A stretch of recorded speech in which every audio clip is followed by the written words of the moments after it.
nagaan waaqayyoo isiniif haa ta'u akkam jirtu nagaa keessanii maqaan waaqayyoo bara baraan ulfaatu mee faarfannaa bafqaaduu kanaa wajjiniin yaada wal qabate tokko haasa'uu barbaada namni wanta darbetti yaadee mataa cabaa waaqayyoo garuu karoora akkan isaaf qabu haasaa bara nu jiraannu bara yaraadha lafarra kanaaf mee waan gabaabaan isinii wajjiniin ilaala har'aa baay'ee daqiiqaa gabaabaadha innis sagalee waaqayyoo waan jedhu tokko namoota akka salphaatti kan fudhatan garuu wanta isaa immoo waan cimaa waan ta'e tokko isinii wajjin ilaaluu barbaada innis waa'ee dhiphachuuti waa'ee dhiphachuu dhiifama sagaleen waaqayyoo waa tokkotu hin dhiphatinaa jedha Phaawulos mana taa'eetu gammadaa mura deebi'een jedha gammadaa gooftaan dhiyoodha jedheetu waan mataaf galataa wajjin waan hundumaa waaqayyootti maddaa malee waan tokkotti hin dhiphatinaa hin yaadda'inaa waan tokkotti jedha Filiphisiis 4:7 Phexros duraa boqonnaa 5:6 immoo yoo ilaaltanii waaqayyoon jalatti gadi jireenya keessan gad of qabaa jedheetu inni waan hundumaa isiniif yaada waan ta'eef isin waan tokkotti illee yaadda'inaa jedha namni yaadda'uurraa kan ka'e dhiphina keessa gala yeroo yaadda'u dhiphina keessa gala waan hin beekneef yaadda'a wanti inni yaadda'u sun immoo dhiphinatti isa galcha jireenya isaa jeeqa waan beeku miti namni waan beeku tokko hin sodaata waan beeku tokko yookiin immoo waan achas dhufaa jiru gaafa baru hin sodaata sodaachuun sun immoo paanikii isa godha yoo waan danda'ee moone ta'e jireenya isaa paanikii godha dhiphina keessa galchannis deebi'ee waan sana jalaa ooluudhaaf amma inni guddaan garuu informationii gahaa kan itti argate yookiin informationii gahaa kan itti dhabe nama dhiphisa nama yaaddessa deebi'ees immoo fudhannee yoo laalle yaadi wal dhaallama oduun inni argate gar tokko wal fudhachuu yoo dadhabe yaaddoo keessa gala namni yeroo baay'ee waan gara fuulduraa kuyyoo ta'e yoo jedhe waan hin qabatamneeti waan beekutti miti waan beeku hin sodaata namni wanti sun achi sama rakkootti dhufaa jiru yoo ta'e yoo fakkeenyaaf amma yoo hojii dhabee yoo dhukkubsatee yoo maal jedhe kana keessa nan baalaata yookiin kana keessa maatiin nan argadhaa maatiin nan ijaaraa yookiin immoo hojii nan argadhaa yookiin immoo dhukkuba kana keessa nan ba'a hin sodaata isa kana isa biraa garuu suma hin hubannetu yaadda'ee yaaddoon sun immoo dhiphina keessa gasha waan isin dhibu sagaleen waaqayyoo hin yaadda'inaa yeroo jedhu ni jireenyi namaa hin yaadda'a yoo ta'e dhiphina keessa gala waan ta'eef jireenya isaa miidha woorii inni jedhu gara dhiphinaatti isa geessa waan ta'eedhaaf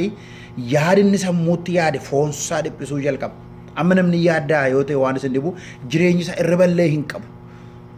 beektu nama caaf akka jedhan kortisool kan jedhu hormooniin jireenya isaa keessa sammuu isaa keessaa burqu jireenya isaa maal godha rukutuu laphee isaati rukutuu onnee isaati dabalchiise yoonni yeroo baay'ee yaaddaan dhiphata ta'e immoo maal godha deebi'ee immoo sammuun immoo hormoonii sana immoo deebisee dhiphisuurraa kan ka'e jireenyi nama kanaa jeequmsa keessa gala jireenya isaa jeequmsa keessa gala jechuudha onneen isaa rakkina keessa gala jechuudha deebi'ee fedhii inni haadha manaa wajjin qabaatu yookiin immoo abbaa manaa wajjin qabaatu fedhiin foonii fedhiin wal quunnamtii saalaadhaa jalaa bada jireenyi nama akkasii nama wajjin jiraachuu jibbaa deema deebi'ee nyaata irratti amma fakkeenyaaf jireenya isaa keessaa inni taayiroodii gilaandii keessaa burqu meetaboolizimii inni hojjisiisu jireenya isaa keessatti affektii waan ta'uuf waan miidhamuu fi gara garaan goguutta deemaa deebi'ee appitaayitii gaalchaa hin qabu jireenyi isaa amala isaa geggeeddaramaa dhanna isaa irratti waan tokko hin biqilaa jireenya isaa hoosuu jalqabaa fuula isaa irratti jireenya isaa irratti qaama isaa jijjiiramaa deemaa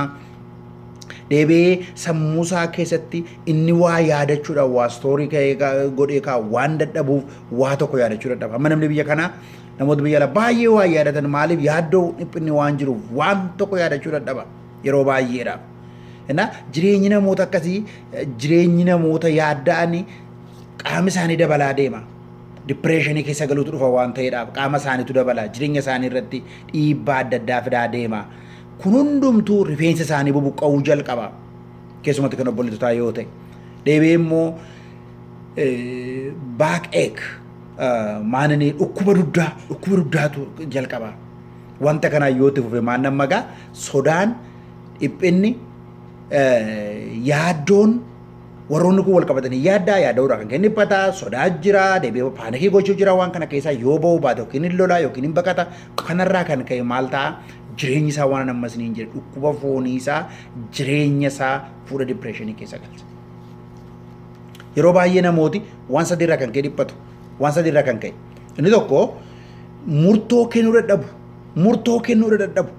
Macaafa fakkeenyaa boqonnaan sadii lakkoofsa 5-6 Waaqayyotti karaa kee taraa kennadhu hubannaa mataa keetti hin hirkatin inni hundumaatii qajeelchaa jedha. Isaan kun karaa 100tu jira waan ta'eedhaaf yaada mataa isaaniitti waan hirkatanii murtoo kennuu dadhabu. Sunis karaatti fakkaata. Shufeerii mataa isaanii diraayivarii mataa isaanii ta'u. Shufeeriin jireenya keenya Waaqayyoo yoo ta'e Waaqayyoo gara barbaadetti nu geessa. Ofii keenya gaafa shufeerii diraayivarii taanu garuu gaafa jira teenyu garuu gara barbaanne xoofuu barbaanna jechuudha. Gara feene xoofuu barbaanna jechuudha. Sana gaafa arginu barumsa gaafa arginu hojiis gaafa arginu sana gaafa arginu maalis gaafa garu hin fiigna waan ta'eef murtoo wayii kennuu dadhabna. Jireenyuma keenyaaf yookiin barachuu yoo ta'e yookiin hojjechuu yoo ta'e yookiin jiraachuu yoo ta'e yookiin as jiraachuu yoo ta'e yookiin iddoo biraa jiraachuu yoo ta'e jireenyi keenya namaan haalaan waan hundumaatiin oofama jechuudha. Maaliif mariin kan qabatee jiru diraayivarii nuyi waan ta'eef murtoo gaashaa kechuu hin dandeenyu. Yookiin namatu sammuu keenyatti gargaarame murteessa yookiin haala murteessa Waaqayyoo yoo dura laachuudhaan murtoo murteessuu hin dandeenyu. Kanarraa kan ka'e namoota dhiphina keessa galu. Waan sadii irra dhufan jira kana murtoo kennuu dadhabu decisionii gochuu dadhabu. Inni lammaffaa immoo waa'ee jireenyaa dhiphatu sagalee Waaqayyoo Maatewos boqonnaa 25-26tti waan nyaattaniif waan uffattaniif waan dhugdaniif hin dhiphatinaa. Mee daraaraa bakkee ilaalaa Waaqayyoo tuwwii Solomoon amma kan uffanne Solomoon ilmi Daawit nu sooressi hamma irraatti biyya lafaa tokkoffaarra ta'ee jiru. Hin uffanne amma kan simbirroo Waaqaa ilaalaa utuu hin dhiphatin Waaqayyoo isaan nyaachisa. Isinoo daraaraa bakkee irra caaltu simbirroo Waaqaa irra caaltu Waaqayyoo isin nyaachisa Waaqayyoo isin obaasa maaliif dhiphattu jedha. Namni tokko murtoo kennuu dadhabeetu gara hundumaatti deemuurraa gara sana barbaaduurraa waan barbaade keessa galuuf dhiphatee lammaffaa irratti immoo waan nyaatu waan uffatu waan lafarra jiraatu kanaaf dhiphata. Yoomuu kun mijateef immoo nama hawaasa keetti fudhatamuudhaaf an fudhatama argachuun irra jiraatan sekuritiidhaaf jireenya isaa jetti fudhatamuu barbaaduudhaaf dhiphata. Waanuma baay'ee of dhiphisa namni obboloota koo. Inni tokko Waaqayyo hundumaa danda'uu isaa dadhabu Ermiyaas boqonnaa 10:2 Waaqayyo hundumaa danda'a all powerful waasitu Waaqaaf lafa uume humna isaatiin ogummaa isaatiin waan ta'eef hundumaa danda'a. Lammaffaan immoo kan dhiphisu jechuudha waa jireenya lafarraa gaafa dhiphannu jechuudha. Waaqayyo hundumaa danda'uu isaa amannaan Waaqayyo hundumaa gochuu isaa amannaan Museen eessaa fuutee amma kana nyaachisannaan ji'a tokko oolan nyaachisa foon amma isaa quufan itti naan eessaa fuutaa Waaqayyo iddoo barbaade iddoo fuudhuu qaba nama nyaachisuu danda'a. Waan barbaade manna harcaasee akka barbaade nama jiraachisuu danda'a. Inni biraan immoo an Waaqayyoof akkam bu'aa qabutti yaaduun irraata. Namoota baay'een akka Waaqayyo isaan irraanfate Waaqayyo isaan gateetti yaadu. Kanaaf dhiphatu yeroo baay'ee jechuu kootu nuyi Waaqayyoof bu'aa buufna. Abrahaamiin gatiin kee guddaadha jedhe Waaqayyo seeruma boqonnaa 5 gatiin kee guddaadha. Gatii keenya sooressonni biyya lafaa birrii isaanii walitti qaban hin baasu. Birriin Kanaadaa Ameerikaa hin baasu Awurooppaa hin baasu. Gatiin keenya guddaadha obboloota koo obboleettota koo. Garuu isa kana yoo hubachuu baanne yoo namaa bu'aa buusuu baanne yoo namni akka waan jirreetti nu lakkaa'e nu Waaqayyoof bu'aa buufna. Iddoo guddaa qabna. Waaqayyo iddoo guddaa nuu kenneera. Waaqayyo bobaasa jira nu kaa'eera. Rifiwujii lafarraa miti. Waaqayyoof itti nu waameera obboloota koo. Kanaaf bu'aa guddaa buufna waan ta'eedhaaf Waaqayyo nu nyaachisa Waaqayyo nu uffisa Waaqayyo nu jiraachisa namni kanaaf dhiphachuu hin jiraatu. Inni sadaffaaf inni dhumaadha namni maal mul'ata hin qabu mul'ata dhabuurraa kan kee namni dhiphata. Maatewosuma boqonnaa 6:33 irraa maal jedha duraan dursaati mootummaa Waaqayyoof qajeelummaa isaa barbaadaa jedha. Ameerikaa first amma akka Tiraamp jiru. Oromiyaa first, Itoophiyaa first akka jedhan mootummaa Waaqayyoo first, mootummaa Waaqayyoo duraan dursaa barbaada, qajeelummaa isaa barbaada, inni biraatti sii dabalama. Dabalama jechuun aati na eebbisa akka jedhamu itti isinii dabala irra isinii bu'a inni biraan isinii kennama isin kan biraatti hin dhiphatinaa jedha. Nuyi garuu isa biraa guurreeti maalan nyaadhaa maalan uffadhaa maalan godhaa sanan ta'a jenne gaarbeejii hundumaa guurree waan deemnuufi Waaqayyo yoo nutti taasise illee dhaga'uu hin barbaannu. Waaqayyo waa'ee nyaataa waa'ee uffataatiif miti kan nu barbaade nu waame horii nyaachisaa jira warra wayiitti hin jirre warra sana mannee nyaachisaa uffisaa jira bokkaasaa roobsaa jira duusaa baasaa jira guyyaan firdii Waaqayyoon keenye obboleettii koo obboleessa koo Waaqayyo hundumaa gochaa jira. Waaqayyo kan nu barbaade garuu kaayyoo mataasaa qaba yaada mataasaa qaba. Nuyi garuu maal uffachuu fuudhuu hojjechuu sana gochuu kana gochuu jennee waan jireenya keenya baageejii meeqa baannee deemnuufi kan Waaqayyo dhaga'uu hin dandeenyu. Shufeerii mataa keenya waan taaneefi gara barbaadetti jireenya keenya oofuu waan barbaannuufi Waaqayyoon dhaga'uu hin dandeenyu. Isin galee Waaqayyo duraan dursaa continuously barras boris iftaani bara dhufus guyyaadhaa guyyaatti guyyicha bitaa baricha bitaa yericha bitaa bara dhumaa kana namoonni maaltu ta'a jechuurraa kan ka'e depressionii keessa galu dhiphina keessa galu. Sagalee Waaqayyoo garuu homaa tokkottuu hin dhiphatinaayi jedha. Kanaaf obboloota koo an kan isiniin jedhu murtoo keessan Waaqayyo isiniif murteessu shufeeriin konkolaataa keessanii shufeeriin jireenya keessanii Waaqayyoon haa ta'u diraayivarii irra sakaa ofii keessanii fooloowerii ta'a paasenjarii ta'a duukaa bu'aa Waaqayyo gara jaala isaa isin geessu waan nyaattan waan uffattaniif hin dhiphatinaa isin nyaachisa isin obaasa isin uwwisa waan ta'eedhaaf inni.